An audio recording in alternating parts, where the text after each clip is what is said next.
You know how we're all used to asking our smart devices for stuff? Simple things, right? Like, what's the weather? Or set a timer for 10 minutes. But what if your next command was, hey Google, buy me a new pair of headphones? Our little digital assistants, well, they're about to get a huge promotion to personal shopper. And trust me, that changes everything. And that's the big question, isn't it? The technology for this hands-free financial revolution, it's already here. It's in our homes right now. But as consumers, are we actually ready to embrace it? All right, so let's break down this new reality. We are talking about an era where just a simple spoken phrase can set off a real-world purchase. This is the kind of thing that used to be science fiction, and now it's happening right in our living rooms. So there's a name for this whole thing, voice commerce, or v-commerce for short. It's exactly what it sounds like. The act of using your voice as the main way you shop, completely skipping the screens and keyboards. It really does feel like magic, right? You say something and a box shows up at your door. But of course, it's not magic. It's actually a pretty sophisticated stack of technologies all working together perfectly. So let's pull back the curtain and see how a simple command turns into a package on your doorstep. Okay, so you can pretty much break it down into 4 key steps. Think of it like a person.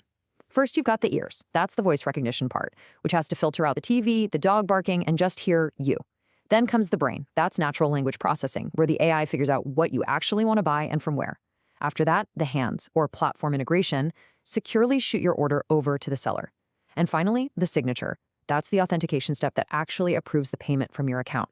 It's like a 4-step digital dance that happens in like a split second. So why go to all this trouble? What's the big deal? Well, because the promise here is incredibly powerful.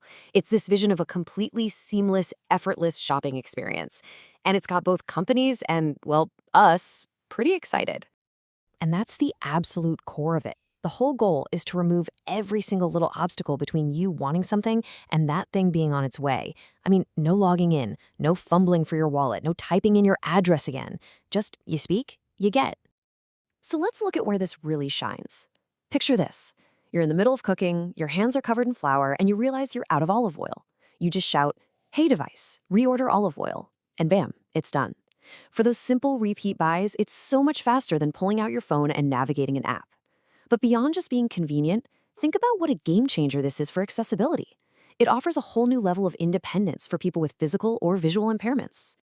But you knew there was a but coming, right? Of course.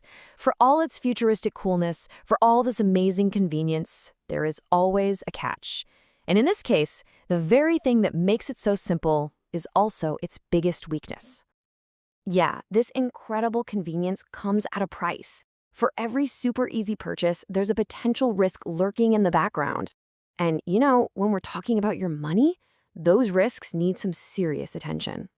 And this gets to the absolute heart of the problem. It's the one question that matters most. If your voice is acting as both your password and your credit card, how can the system be 100% sure that the person talking is you and that you actually mean to buy something? And the threats here are, well, they're pretty varied and kind of scary when you think about it. You've got basic voice impersonation, a friend messing with you, or even a commercial on TV shouting an order.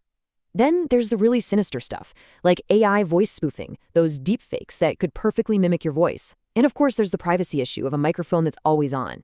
And hey, let's not forget simple accidents, like your kids thinking it's a game and ordering $1,000 worth of toys.